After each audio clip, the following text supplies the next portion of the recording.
이 시간 우리 같이 하나님 말씀 받겠습니다. 이 복된 시간 우리에게 주신 하나님 말씀은 예레미야서 18장 1절부터 4절까지 말씀입니다.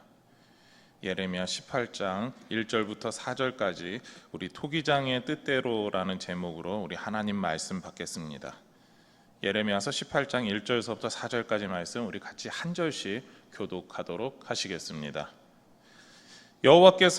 여호와께로부터 예레미야에게 임한 말씀에 이르시되 너는 일어나 토기장의 집으로 내려가라. 내가 거기에서 내 말을 내게 들려주리라 하시기로 내가 토기장의 집으로 내려가서 본즉 그가 농로로 일을 하는데 진흙으로 만든 그릇이 토기장이의 손에서 터지매 그가 그것으로 자기 의견에 좋은 대로 다른 그릇을 만들더라. 아멘. 예레미야 선지자는 하나님께서 인도하시는 대로 토기장의 집으로 가게 됩니다. 저와 먼저 봤던 내용에서는 예레미야 선지자가 개울가에서 자기가 띠를 하나 사가지고 숨겨놓은 것을 통해서 우리가 잠깐 보았습니다. 그 전까지는 예레미야 선지자가 계속해서 자기 고향 동네에 이렇게 그 자그마한 곳에서 이렇게 받았다라는 느낌이었다면 이제는 예레미야 선지자의 좀 활동 범위가 조금씩 늘어나고 있는 것을 보게 됩니다. 집 바깥으로 성 바깥으로 나가게 되고 그리고 성 바깥에 나갈 뿐만 아니라 먼 곳으로 이제 이곳 저곳으로 돌아다니면서 하나님께서 들려주시는 그 예언의 말씀을 받고 있게 된다라는 것을 보게 됩니다. 특히 오늘 말씀에서처럼 토기장의 집에 가서 토기장이가 하고 있는 그 모습을 지켜볼 때 여지껏 집과 성전이라고 하는 이 두 군데만 왔다 갔다 하던 이 청소년이 다른 직업에 어떻게 보면 간접적인 체험을 한다라고 볼 정도로 좀 경험해보지 못한 그런 일들을 경험하고 있는 그런 시간이 된 것 같습니다. 특히 토기장의 집에서 일어나고 있는 그 많은 일들은 여지껏 레위 지파로서 구경해보지 못했던 일, 한 번도 그렇게 흙을 가지고 무엇을 만드는지 관심 가져보지 못했던 예레미야로서는 상당히 생소하고 특이한 일이었을 것입니다. 토기장이가 흙을 물에 개어서 흙덩이를 만들기 시작합니다. 그리고 흙덩이를 농로에 올리고 물레를 통해서 돌리기 시작을 하죠. 그리고 나서 손을 대어서 그릇을 만들기 시작합니다. 그리고 나서 조금 더 다른 진흙을 개어다가 그것을 덧입히면서 조금씩 자기가 원하는 그릇의 모양의 형태를 잡아가는 것을 보게 되었죠.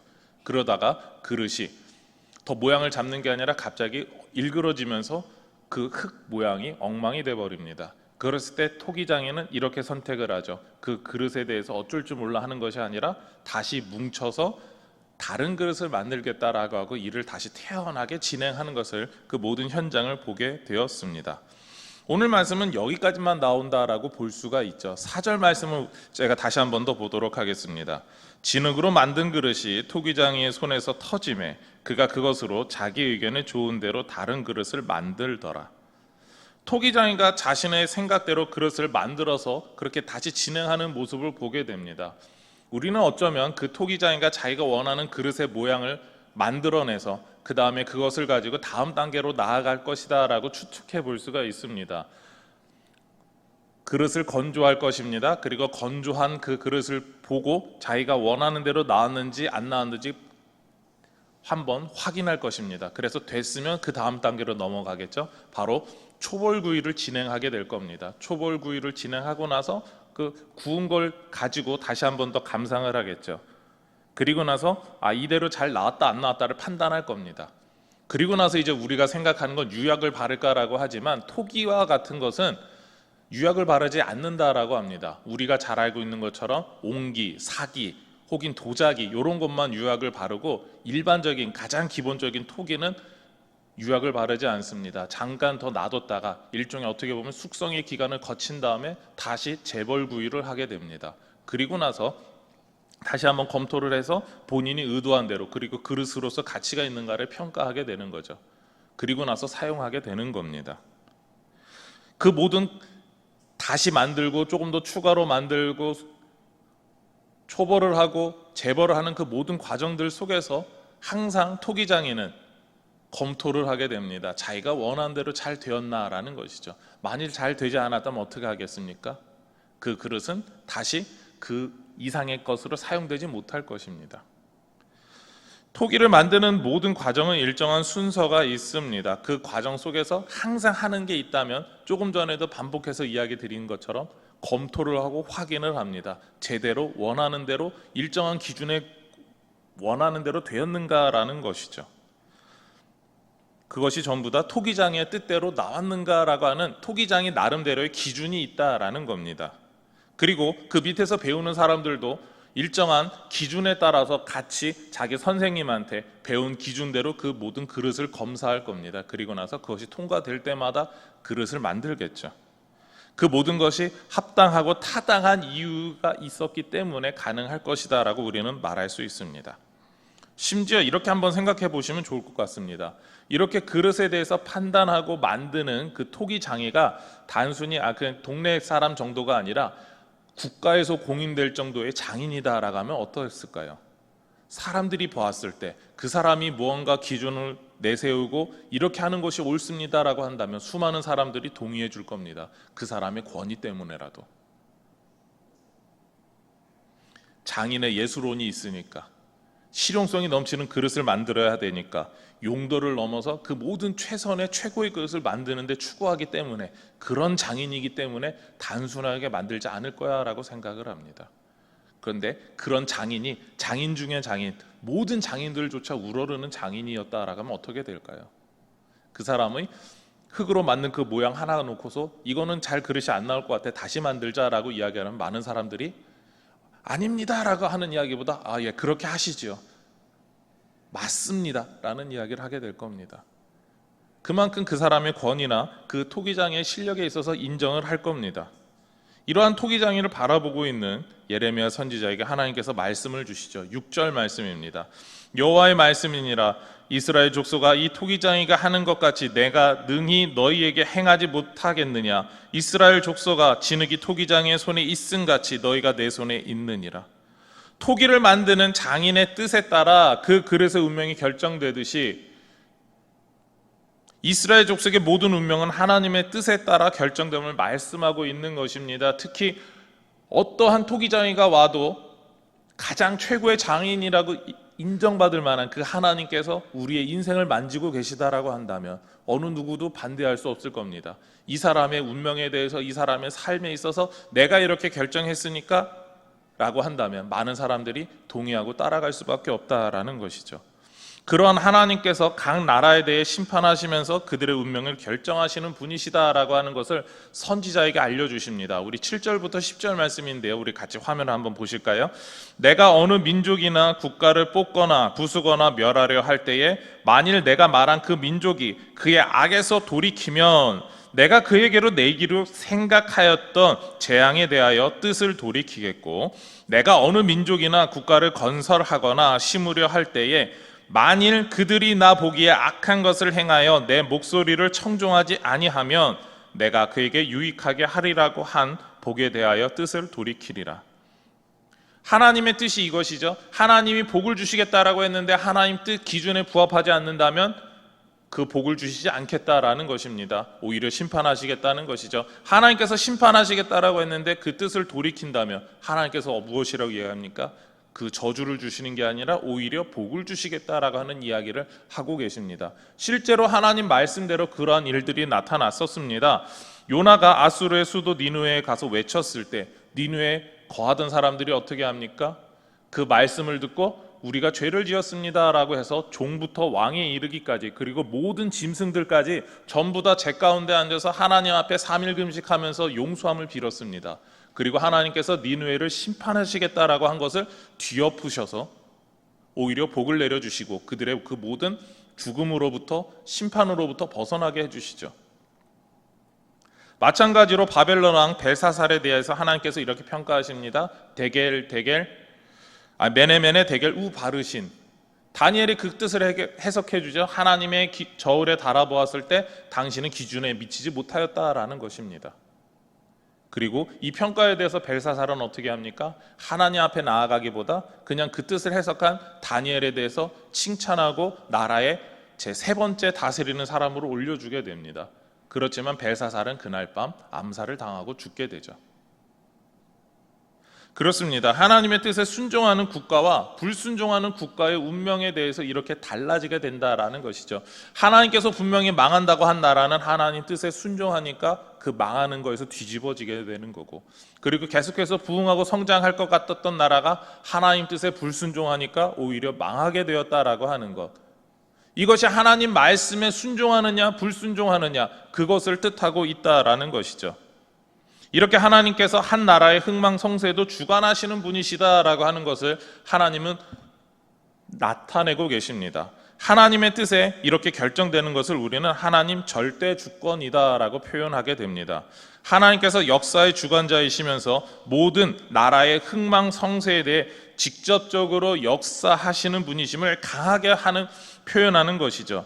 사람들이 보기에 이렇게 나라가 흥하고 망하는 것이 저절로 되거나 그냥 달이 떠서 기우는 것처럼 일종의 그냥 자연적 법칙과 같지 않습니까? 라고 말하지만, 그러나 하나님께서는 무엇이라고 말씀하고 계십니까?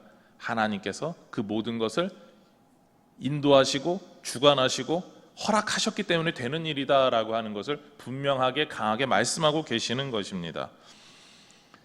하나님이 그 모든 일의 원인과 결과의 그 모든 과정에 역사하셨다라는 거죠.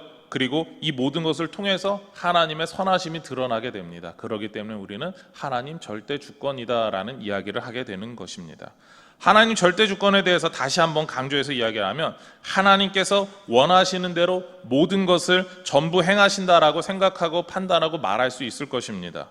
그래서 일종의 어떻게 보면은 하나님께서 그 모든 것을 행하십니다라고 말하면서 우린 기뻐할 수 있습니다. 그러나 어떤 분들은 하나님께서 그 모든 것을 행하신다라고 해서 조금 마음에 들지 않는 부분도 있습니다라고 하시는 분들도 있을 수 있습니다. 왜냐하면 하나님께서 원하시는 대로 다 되어간다면 사람들 누구나 동일한 행동, 기계적 일치, 모든 생각의 획일화, 혹은 각자의 개성의 거부, 이런 것도 있지 않겠습니까? 라고 하는 그런 생각을 가질 수 있기 때문이죠. 그런데 생각해 보시기 바랍니다. 지금 오늘 이 수요 예배 가운데 오신 지금 보니까 대략 한 80여 분 정도 되시는 것 같은데, 이분들 중에 동일한 삶을 살고 계시는 분이 계십니까? 우리 같은 집에서 같은 이불 덮고 사시는 분들 빼고요. 아니, 심지어 부부라고 해도 같은 동일한 삶을 살고 계십니까? 조금씩 다 다르지 않습니까? 우리의 삶이 공장에서 나오는 물건들처럼 획일화되고 규격화되고 표준화되어 있습니까? 아닙니다. 다 다릅니다. 그런데 우리는 하나님께서 우리를 불러주셔서 하나님의 백성으로서, 그리고 우리 동부교회 성도로서, 한 가족으로서, 지체로서 살아가고 있습니다. 그러나 우리가 그렇게 우리를 하나로 뭉쳐서 부른다 할지라도 우리의 삶은 어떻습니까? 전부 다 다르다라는 것이죠. 하나님께서 하나님 절대 주권에 따라 우리를 이끄시고 인도하신다라고 하여도 결코 우리는 동일한 삶을 살지 않는다라는 것입니다. 이것이 우리가 다르다라는 것이죠. 그렇기 때문에 성경에서 이야기하는 이 절대 주권을 말할 때 우리의 삶이 규격화되고 획일화되고 표준화되어서 누구나 똑같은 삶을 산다가 아니다라는 겁니다. 우리는 하나님 절대 주권을 이렇게 알고 있지만, 그럼에도 우리는 우리 인생에서 조금 자유롭게 살면 어떨까 생각합니다. 토기장이가 그릇을 만들듯이 하나님이 우리를 만들어 가실 것이다 라고 알고 있지만, 우리는 조금 더 자유로운, 내가 선택해서 내가 원하는 삶을 살아보면 어떨까에 대해서 자주 이야기를 합니다. 특히 내 인생은 나의 것이라고 생각한다, 이런 말을 저는 자주 들어봤습니다. 다른 교회에서 이렇게 보면은 내 인생 것은 나의 것이다 라고 말씀하시는 분들 중에 교회는 열심히 나오십니다. 그렇지만 교회에 제가 봉사는 좀 최대한 늦게 하고 싶습니다. 아니, 집사님, 지금 집사님 나이가 저랑 동갑이에요. 40대 중반이에요. 지금 이제 얼마나 주님 앞에 쓰임 받을 날이 남았겠습니까? 라고 이야기를 해도 저는 50대가 될 때까지는 교회에서 봉사 안 하려고요. 그런 분들도 있었습니다. 그런데 그뿐만 아니라 나만 그렇게 교회에서 봉사 늦게 하면 좋은 게 아니라 우리 자녀들도 좀 교회에서 봉사 안 했으면 좋겠어요. 예배만 드렸으면 좋겠어요. 청년부 예배 드려야 될 것 같은데요. 그 형제가, 그 자매가 예배 드리면 더 좋지 않을까요? 아니요. 저는 우리 자녀가 저랑 같이 예배 드리다가 나중에 결혼하고 나서 생각하면 그때 가라고 하고 싶어요 라고 이야기를 하시는 분들이 분명히 있었다라는 겁니다. 그래서 젊음의 때에 해볼 수 있는 것 전부 다 해보라고 하고 싶습니다 라고 이야기하는 분들이 있었습니다. 그런 생각을 가진 분들처럼 우리가 특정한 때가 되었을 때, 나이가 되었을 때 자신의 의지대로 자신의 삶의 방향을 쉽게 바꿀 수 있을까요? 그렇게 바꿀 수 있다면 어느 누구도 그렇게 걱정하지 않을 겁니다. 그래요, 그렇게 집사님 말한 대로 그때 다 돌아오겠죠. 그럼 계속 하나님의 뜻에 맞게 우린 기도합시다라고 끝낼 수도 있을 겁니다. 그런데 그런 경우 거의 못 봤습니다. 제가 딱 한 분 봤습니다. 그분이 좀 담배를 좀 심하게 피셨는데 언제까지 피시겠습니까? 그러다가 정말 폐병 걸려 죽고 그 다음에 하나님 믿으시겠습니까? 제대로 믿으시겠습니까? 했었는데 그분이 이야기하시더라고요. 제가 65세가 될 때까지만 피울 겁니다 라고 하더니 그 이후로 진짜 끊으시더라고요. 딱 한 분 봤습니다. 정말. 근데 대부분이 그렇지 못하십니다. 제 기억에 있어서 딱 한 분이었습니다. 그것도 교회 열심히 신앙생활 하셨습니다. 토요일 되면 교회에 와서 열심히 봉사도 하셨습니다. 청소도 하셨습니다. 그런데도 못 놓았던 게 담배 피는 거였거든요. 그걸 65세까지만 자기가 하나님 앞에 계속 기도하고 있으니까 그때까지만 기다려달라고 그러더니 정말 65세 생일 때부터 담배 딱 끊으시더라고요. 그렇게 살고 계신 분 딱 한 분이었습니다. 근데 대부분 어떻습니까? 특정한 나이가 되면 주님 앞에 돌아서야지 봉사할 수 있을까요? 아니요. 젊어서 안 해봤기 때문에 봉사하지 못하십니다. 봉사하는 법도 모릅니다. 특정한 나이가 되어가지고 교회에서 더 열심히 신앙생활을 할 수 있다고 말할 수 있을까요? 아니요. 그렇지 않습니다. 또 이렇게도 생각해 볼 수 있습니다. 우리의 생명의 연수가 몇 살이나 될까요? 70살 이상이라고 말할 수 있을까요? 80살? 혹은 요즘 흔히 100세 인생이라고 이야기하니까 평균 나이가 80세가 다 돼가니까 나는 그때까지 살 것 같아요 라고 말하는데 정말 그렇게 살 수 있을까요? 하나님께서 우리에게 허락하여 주신 그 생명의 연수를 모르는데 우리가 언제 다시 하나님 앞에 나가서 그렇게 신앙생활 할 수 있습니다라고 말할 수 있을까요? 그런데 상당히 많은 분들이 그렇게 이야기하고 자기 자녀들까지도 자유롭게 신앙생활 했으면 좋겠다라고 이야기를 합니다. 사람의 입장에서, 인간의 입장에서 자유일 수 있지만 하나님 뜻에 봐선 그렇게 될까요? 아니다라는 거죠. 삶의 방향을 바꾸는 것, 삶의 연수를 안다면 그렇게 해도 될 것 같은데 실제는 그렇지 않다라는 겁니다. 우리가 우리의 삶에 스스로에서 이렇게 자녀들의 삶의 결정권을 내어주면서까지 우리의 자유로운 신앙생활을 하겠습니다라고 말하는 이유가 무엇일까요? 그렇게 말할 수 있는 것, 그거조차도 하나님께서 우리에게 자유의지를 주셨기 때문입니다.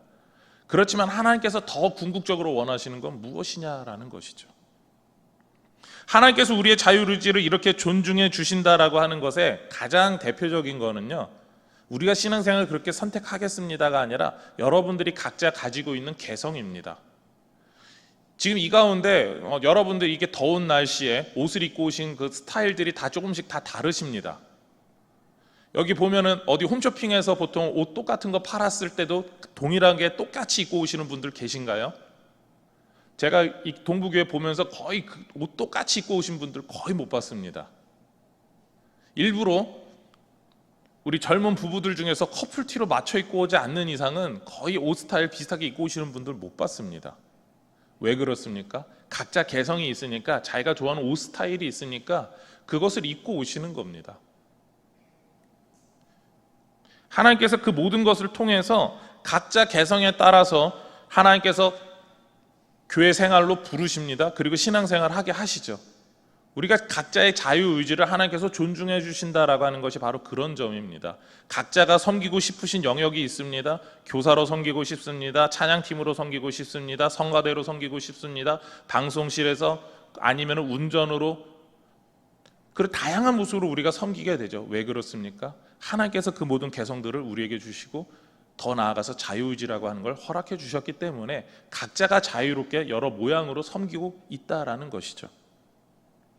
이 모든 것을 볼 때 하나님께서 원하시는 하나님 절대 주권이다라고 하는 이런 삶은 단순하게 모든 사람이 동일한 방법으로 살아가는 그런 모습이 아니다라고 하는 걸 우리는 알 수가 있습니다.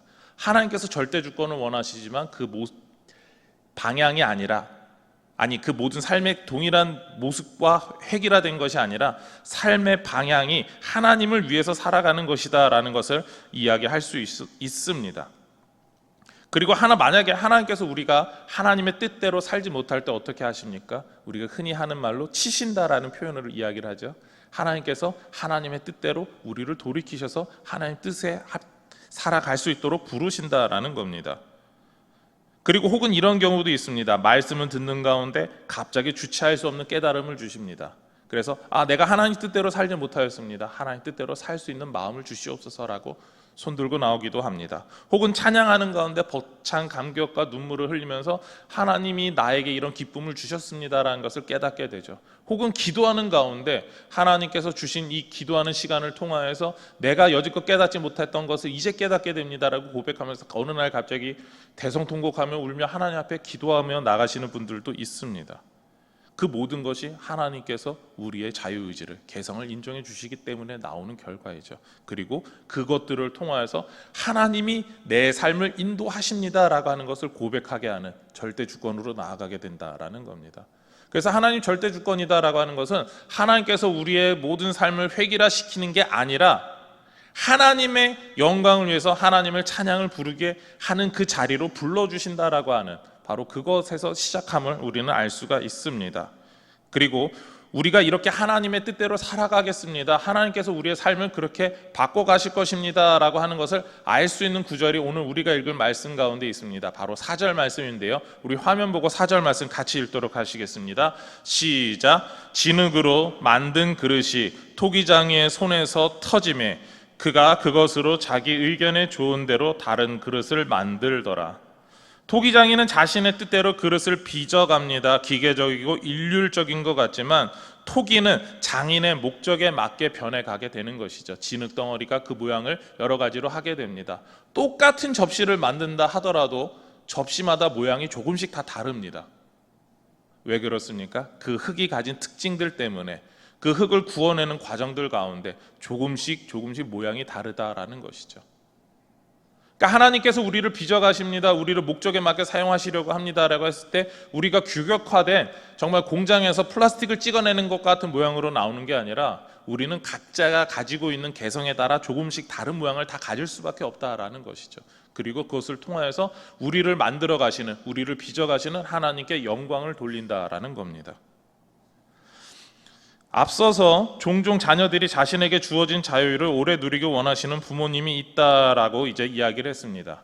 그렇게 자유를 누리길 원해서 우리 자녀가 대학교 가니까 교회에서 청년부 안 나오면 좋겠습니다라고 어떤 분이 이야기를 하셨습니다. 그런데 그 자녀가 어느 날 교회에서 혹은 선교단체에서 주최한 수련회를 다녀왔습니다. 본인 스스로 간 거죠. 부모님 존중 따라서. 그랬더니 거기서 삶이 바뀌었습니다. 교회에서 열심히 헌신하고 봉사합니다. 그랬을 때 부모님 뭐라고 이야기할까요? 야, 너가 너 자유의지로 그렇게 선택한 거냐라고 말씀하실까요? 아니요. 오히려 하나님이 저 아이의, 우리 자녀의 삶을 바꾸셨으니까 저대로 이끌어 가시겠구나 하고 순종하면서 가시는 분들이 대부분일 것입니다. 오히려 하나님이 더 빨리 불러주셨구나, 저 젊은 나이에 불러주셨구나, 어린 나이에 하나님께서 얼마나 귀하게 사용하시려고 불러주셨을까, 오히려 감사하고 하나님께 영광 돌리실 겁니다.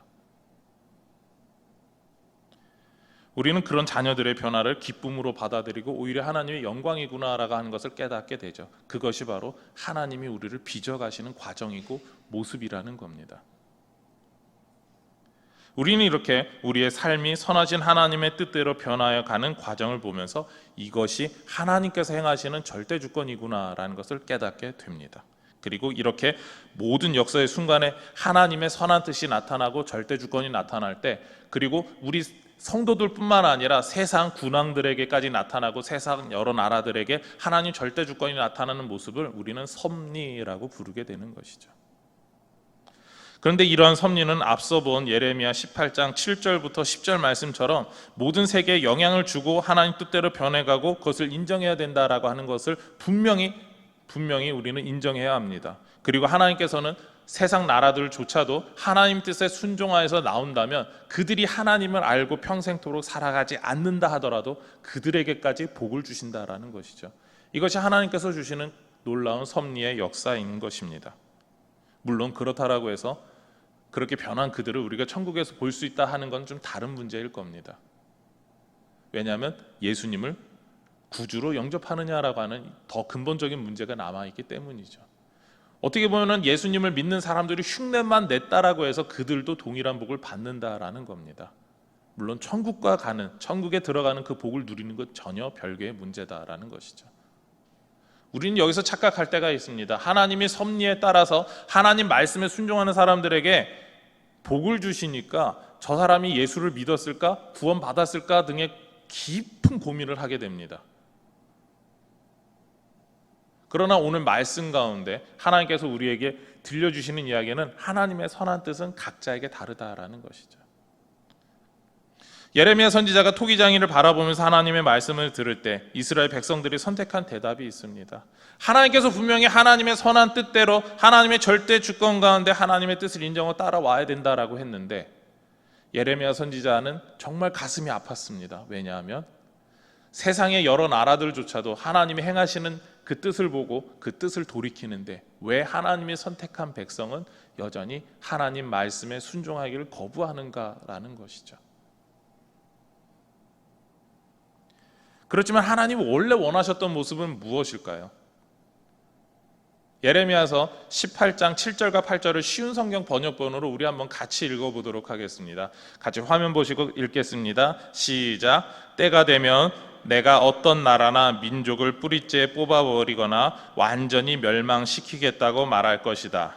그러나 만약 그 나라 백성이 내가 하는 말을 듣고 자기들이 저지른 죄를 뉘우치면 내 마음을 바꾸어 그 나라를 멸망시키지 않을 것이다. 아멘. 하나님께서는 하나님을 섬기지 않은 나라, 이방 민족들도 이렇게까지 복을 주시겠다라고 이야기를 했습니다. 멸망시키지 않는다라는 것이죠. 그럼 하나님 백성에게 원하시는 건 무엇이겠습니까? 하나님 백성이 하나님 뜻대로 하나님 절대 주권을 인정하고 자신들의 악함을 용서하고 회개하면서 나온다면 주님께서 그 모든 걸 용서해 주시고 하나님의 선한 그 뜻이 나타나는 자리에 세워주시겠다라는 것이죠. 이것이 하나님의 뜻입니다. 하나님께서 저와 여러분을 하나님의 백성으로 불러주셨습니다. 그리고 우리가 하나님의 절대 주권을 인정하고 하나님 뜻대로 살기를 원하신다라는 것이죠. 그리고 그러한 사람들에게 하나님께서 날마다 세상 사람들이 누리지 못하는 그런 더 큰 복을 주시겠다라고 약속하고 계시는 겁니다. 하나님께서는 모든 세상을 하나님의 선하신 기준으로 이끌어 가시죠. 그리고 성도는 자발적으로 그 모든 뜻에 순종하는 사람들의 본이 되기를 원하시는 겁니다. 그리고 그것을 통하여서 하나님께 영광 돌리기를 자발적으로 순종하는 가운데 하나님이 높임 받으시기를 원하시는 거죠. 말씀을 마치고자 합니다. 토기장이가 자신의 그릇을 원하는 대로 만드는 것처럼 하나님께서도 하나님의 백성들의 삶을 원하시는 대로 이끌어갑니다. 하나님 백성들뿐만 아니라 온 세계의 모든 것을 하나님 뜻대로 이끌어 가십니다. 우리는 바로 이것을 절대 주권이라고 부르게 되는 것이죠. 그리고 하나님께서는 그 모든 것을 알고 있는 우리 하나님의 백성들이 먼저 자발적으로 순종하여서 하나님께 영광 돌리며 나아가기를 원하십니다. 하나님 사랑합니다. 하나님께 모든 걸 영광 돌려드립니다. 내 삶의 주인이 되시고 내 삶에서 하나님의 뜻만 나타나게 하여 주시옵소서라고 하는 그 고백이 저와 여러분의 삶에서 입으로만 하는 고백이 아니라 삶으로까지 나타내는 그런 고백이 되기를 원합니다. 그래서 하나님 절대 주권에 기쁘게 동참하여서 세상 모든 사람들이 하나님의 뜻을 알 수 있는, 그리고 그것의 증거가 되는 저와 여러분의 삶이 되기를 소망하며 축원합니다. 기도하시겠습니다. 하나님 감사합니다. 우리의 삶에서 주님께서 놀라우신 은혜를 베풀어 주시고 아버지 하나님께서 토기장의 그 뜻대로 정말 그 토기장이가 그릇을 만드는 것처럼 우리의 삶을 인도하시고 이끌어 가심을 믿습니다. 그 하나님이 이제 원하시는 것이 있다면 하나님께서 그렇게 순종할 수 있도록 이끌어 가시는데 이제 제발 자발적으로 우리 스스로 우리 자유의지를 갖고 하나님 뜻에 순종하기를 원하시는 것입니다. 하나님 뜻에 우리가 기쁘게 먼저 동참하기를 원하시는 겁니다. 우리가 그렇게 살아갈 수 있는 모든 동북교회 성도들이 되게 하여 주시옵소서. 주님 앞에 우리가 더욱더 귀한 사람이 되어서 영광 돌리는 사람이 되어서 찬양하는 사람이 되어서 오직 하나님께만 영광 돌리게 하여 주시옵소서. 이 모든 것 예수님의 이름으로 기도드립니다. 아멘.